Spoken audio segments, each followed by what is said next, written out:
I am now working at a network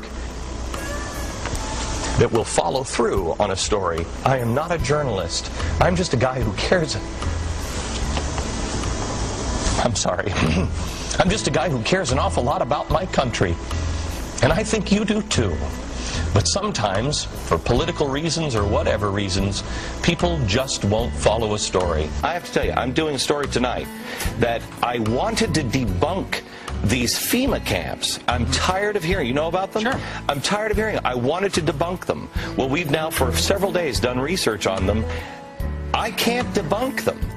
And we're going to carry the story tonight. I don't know anything about them. So. It is our government. If you trust our government, it's fine. If you have any kind of fear that we might be headed towards a totalitarian state, look out. I've been watching Glenn Beck for a long time, and I saw him say that Ron Paul supporters are basically all terrorists and that the Army should watch Ron Paul supporters. Then he became Ron Paul's biggest buddy.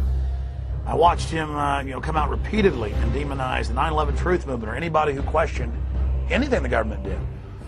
And then when he said he was going to expose the FEMA camps and he thought they were real, I said, look out, folks, this is his MO. He acts like he's on our side. He acts like he's really investigating.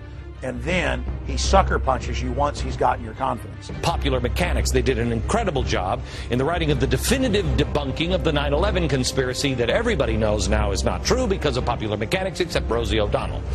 James is here now to do the same with the FEMA camps. He specifically was going to build a straw man argument and go after some of the fake stories of false FEMA camps like the Amtrak train station. This is an Amtrak repair facility in Beech Grove, Indiana.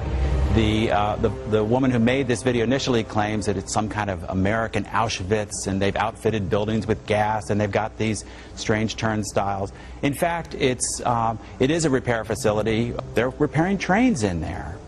Well, trains, I believe Auschwitz had trains. I'm just saying, Jim. Oh, yes, there are real FEMA camps, and there are bills and legislation, and Americans have even been held in FEMA camps before during demonstrations in Seattle.